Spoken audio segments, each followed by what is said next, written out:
ఇక పంచాయతీ ఎన్నికలపై మరిన్ని అప్డేట్స్ చీర్యాల నుంచి శివారెడ్డి అందిస్తారు. శివ, చెప్పండి, చీర్యాలలో పోలింగ్ ఎలా జరుగుతోంది, అప్డేట్స్ ఏంటి?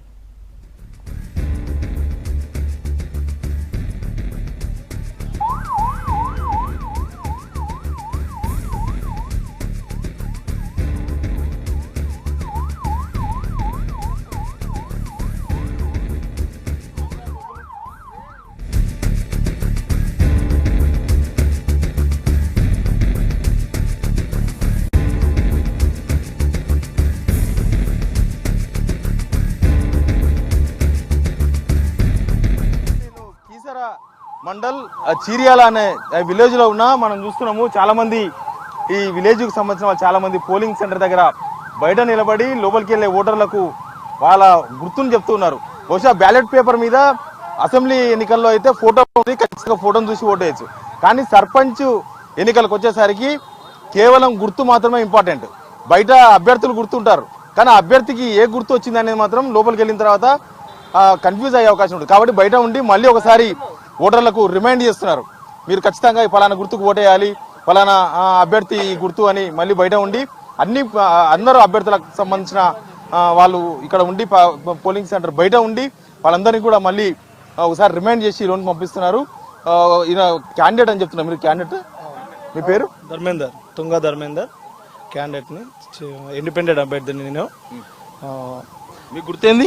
గుర్తు వచ్చేసి కత్తెర గుర్తు. సమరసంగానే జరుగుతుంది, కానీ ఇక్కడ పోలీసులు అడవడి చాలా ఎక్కువ ఉంది. పబ్లిక్ ని భయపార్తలకు గురి చేస్తారు. కొంచెం అయితే ఎన్ని ఓట్లు ఉంటాయి మీ ఊర్లో? ఎన్ని ఓట్లు ఉంటాయి? మా ఊర్లో వచ్చేసి 3,362 ఓట్లు మొత్తం టోటల్ గా. మంచిగానే నడుస్తుంది ఇప్పటికైతే, చాలా బాగా నడుస్తుంది. ఎంతమంది ఉన్నారు పోటీలో? సర్పంచ్ ముగ్గురం ఉన్నాము ఇప్పుడైతే. నేను రాము వచ్చేసి ఇద్దరం మెయిన్ క్యాండిడేట్ లాగా ఉన్నాము. కుమార్ అనేసి కొంచెం డమ్మి క్యాండిడేట్ గా పెట్టారు. వయసు ఎంత మీ ఏజ్? నేను వచ్చేసి 30. ముగ్గురు ఇదే వయసులో ఉన్నారా? లేదు, రామ్ వచ్చేసి 30 ఉంటాడు, ఇంకో కుమార్ వచ్చేసి 35 ఉంటాడు. ఎందుకు 30 years కే రాజకీయాలకు రావాలి? ఒకప్పుడు సర్పంచ్ అంటే ఊళ్ళో ఉండే పెద్ద మనుషులు సర్పంచ్ నిలబడుతోళ్ళు, ఆ పెద్ద మనిషే ఊరికి సర్పంచ్ అవుతుండే. ఇప్పుడు 30 సంవత్సరాలు నీకు, ఇప్పుడు నువ్వు ఎందుకు సర్పంచ్ కావాలనుకున్నావు? 30 సంవత్సరాల నుంచి కూడా ఇంతవరకు కూడా పెద్ద మనుషులే నడిచిరు, ఇంతవరకు కూడా పెద్ద మనుషులే చేసిరు. కాకపోతే ఈసారి అందరికి పబ్లిక్ కి కొంచెం విసుగు వచ్చేసింది. విసుగని కాకుండా ఎప్పుడు వీళ్ళేనా అన్నట్టు ఒకసారి యూత్ ని కూడా చేసుకుందామని చెప్పేసి మొత్తం టోటల్ గా ఉన్న యూత్, చీర్యాల్లో ఉన్న యూత్ మొత్తము ఏకగ్రీవంగా మనని నిలబెట్టి బాగా సపోర్ట్ చేసిరు. మనమే గెలవబోతున్నాం ఇప్పటికైతే, ప్రస్తుతానికైతే. అది ఏం చూసి మీకు ఓటేస్తారనుకుంటున్నారు ఈ గ్రామ ప్రజలు? అంటే ఇంత ముందుకు ఉన్న పెద్ద మనుషులు కూడా ఏం చేసిరు అనేది కూడా ముఖ్యంగా లేదు కొంచెమైతే ఉన్నది. దానికి ఏం చూసారంటే కొత్తదనం చూడాలని చెప్పేసి చేస్తున్నారు. ఈ ఊర్లో రాజకీయాలు ఎట్లా ఉంటాయి అంటే, రాజకీయ పార్టీలకు అతీతంగా ఎలక్షన్స్ జరుగుతూ ఉంటాయి. సర్పంచ్ ఎలక్షన్స్ ఎట్లా ఉంటుంది? చాలా బాగుంటాయి. అట్లా అతీతంగా అనేది ఏం లేదు, అందరు కలిసికట్టుగానే ఉంటాం. ఈ ఎలక్షన్లు వచ్చే వారికి వారం రోజులు అంతే ఇంతే, కానీ ఇంకా ఏం ఉండదు, అంతా మంచిగానే ఉంటాం. మళ్ళీ కలిసిమెలిసి తిరుగుతారు, అంతా కలిసిమెలిసి ఉంటాం, అన్నదమ్ములాగానే ఉంటాము. కాకపోతే ఈ వారం రోజులే అడావిడి ఉంటుంది, తర్వాత అందరం కలిసిమెలిసి ఉంటాం. పెద్ద మనిషి, ఈ ఊర్లో దేని మీద అంటే వ్యవసాయం మీద ఆధారపడి ఉంటారా? ఇక్కడ ప్రజలు ఏం చేస్తారు? వాళ్ళు బిజినెస్లు ఉన్నాయి, ఉద్యోగాలు ఉన్నారు, అందరూ ఈరోజు సంచలనమైన తీర్పు ఏంటంటే 15 సంవత్సరాల సంధి కూడా ఈ సంవత్సరం మార్పు కోరుదామని యువకులంతా ఒకే తాటి మీదకి వచ్చి ఈరోజు చీర్యాల గ్రామంలో మార్పు కోరుతురు. ఈరోజు సాయంత్రం మంచి బ్రహ్మాండమైన తీర్పిస్తురు మా ధర్మేందర్ గారికి. ఏముంది ఊర్లో సమస్యలు ఏమున్నాయి, లేకపోతే ఏం హామీలు ఇచ్చిండ్రు? మేమిచ్చిన హామీలు యువకులకు, యువజన సంఘాలకు కానీ, రోడ్లు కానీ, డ్రైనేజ్ కానీ ఎక్కడున్నాయి అక్కడే ఉన్నాయి. ఈ 5 years ఉంది, ఏం వర్క్ చేయలేదు. విసిగి చెందిరు ఊరంతా. జనము, ఎక్కువ మహిళలు విసిగి చెందిరు, యువకులు విసిగి చెందిరు. కాబట్టి వాళ్ళు మార్పు కోరుతారు. ఈసారి మాత్రం ఖచ్చితంగా యువ నాయకుడే కావాలి మాకు అన్న ఉద్దేశంతో యువకులందరూ కలిసి యువకునికే సపోర్ట్ చేస్తారు. అంటే అనుభవం ఉన్న వాళ్ళైతే సర్పంచ్ బాగుంటది, ఊరు డెవలప్ అవుతుంది అంటారు కదా. అనుభవం ఉన్న వాళ్ళు ఉండాలని, అనుభవాలు ఉన్నోళ్ళు ఆయనకు పూర్తి మద్దతు ఉంది. వాళ్ళని ఈయన ముందర పెట్టడం ఏంటంటే యువ నాయకులు కోరుకురు, యువకులు కావాలని. కాబట్టి వాళ్ళకే అవకాశం ఇచ్చినాం. ఇక్కడ యూత్ ఏం చేస్తారు? ఉద్యోగాలు చేస్తారా లేకపోతే ఇంకా ఇక్కడ లోకల్ బిజినెస్ చేస్తారా? ఏం చేస్తారు ఈ యువకులు ఇక్కడ? స్టడీస్ చేస్తారు, బిజినెస్ ఏం లేదు, స్టడీస్ చేస్తారు. మాకు ఇంతవరకు ఇంతమంది నాయకులను మా యూత్కి ఏం చేయలేరు. కావున మేము అందరం యూత్ 600 మంది యూత్ పిల్లలను కలిసి మా సోదరుడు తుంగ ధర్మేంద్రని మద్దతు తెలిపి మేము ముందుంచి మేము వెనుకుంటున్నాం.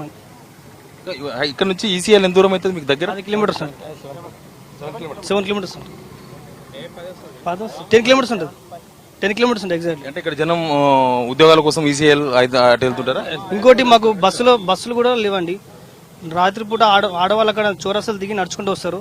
దానికోసం మేము మా ఫ్రెండ్ కూడా చెప్పాము, ఆమె కూడా మా మేనిఫెస్టోలో ఉన్నది, బస్సు చేస్తాం. ఇంకోటి పింఛన్ కోసం వెళ్ళాలంటే పింఛన్ ఇక్కడ టవర్ సిగ్నల్ ఉండదు, టవర్ ఉండదు.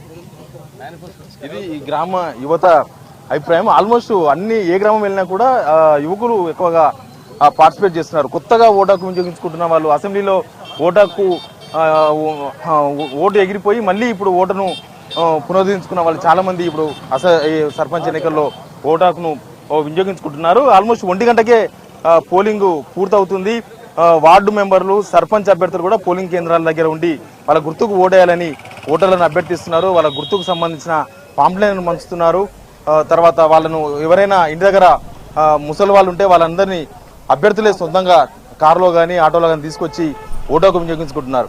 అసెంబ్లీ ఎన్నికల్లో అయితే 50% మించదు ఓటింగ్ పర్సెంటేజ్. కానీ ఖచ్చితంగా సర్పంచ్ ఎన్నికల్లో గ్రామస్తులందరూ కూడా ఓటాకు వినియోగించుకుంటున్నారు. 90% పైగానే ఓటింగ్ పర్సెంటేజ్ నమోదే అవకాశం ఉంది. 1 గంట వరకు ఈ పోలింగ్ కొనసాగుతుంది. రహానా 12:30 వరకు పోలింగ్ కేంద్రాలకు వచ్చిన వాళ్ళు ఓటాకు వినియోగించుకోవచ్చు. 1 తర్వాత పోలింగ్ సెంటర్లకు వచ్చిన వాళ్ళు ఎవరికి కూడా ఓటాకు వినియోగించుకునే అవకాశం లేదు. ఇక మధ్యాహ్నం 3 గంటల నుంచి కౌంటింగ్ ప్రారంభమవుతుంది. ఇప్పుడు ప్రశాంతంగా ఉంది గ్రామీణ ప్రాంతాల వాతావరణం. కానీ కౌంటింగ్ వచ్చేసరికి గొడవలయ్యే అవకాశం ఉంది. అందుకే పోలీసులు కూడా పెద్ద మొత్తంలో ప్రతి గ్రామంలో ఉన్నారు. వాళ్ళంతా ఆ పోలింగ్ సెంటర్ల దగ్గర ఉన్న జనాలందరినీ కూడా బయటికి పంపించే ప్రయత్నం చేస్తున్నారు. ఎవరు కూడా గుంపులుగా ఉండకుండా వాళ్ళందరినీ చెల్లాచెదురు చేసే ప్రయత్నం చేస్తున్నారు. మొత్తంగా ఇప్పటివరకైతే చాలా ప్రశాంతంగా సర్పంచ్ ఎన్నికలు జరుగుతూ ఉన్నాయి. లోకల్గా ఉండే మేనిఫెస్టో, ఆ గ్రామంలో ఉన్న డిమాండ్లు వాటిని నెరవేర్చే వాళ్ళకు మాత్రమే ఓట్లు వేసినట్టుగా మనకు కనిపిస్తుంది. లోపలికి వెళ్ళిన వాళ్ళు వృద్ధులు ఎక్కువగా కొద్దిగా కన్ఫ్యూజ్ అవుతున్నారు. ఈ గుర్తులు ఉంగరం గుర్తు, టార్చ్ లైట్ గుర్తు, ఇలాంటి గుర్తులు చాలా గుర్తులు ఉన్నాయి. కానీ వాళ్ళ అభ్యర్థి గుర్తు ఏందనేది బయట అన్ని సార్లు చెప్పినా లోపలికి వెళ్ళి మళ్ళీ బయటకు వచ్చిన తర్వాత వాళ్ళు దేనికి ఓటు వేశారో చెప్పలేకపోతున్నారు. బయటకు వచ్చిన తర్వాత మళ్ళీ అడుగుతున్నారు దేనికి ఓటు వేశారని, కానీ వాళ్ళు ఏమి చెప్పలేకపోతున్నారు. మొత్తంగా కూడా గ్రామీణ ప్రాంతాల్లో మాత్రం ఈ సర్పంచ్ ఓట్లు ఒక పండుగ వాతావరణాన్ని కల్పిస్తున్నాయి. జాబులు చేసుకున్న వాళ్ళు, వ్యాపారాలు చేసుకున్న వాళ్ళు చాలా మంది సొంత గ్రామాలకు వచ్చారు. మార్నింగ్ 7 గంటలకి లైన్లో ఉండి వాళ్ళ ఓటాకును వినియోగించుకుంటున్నారు. రెహనా.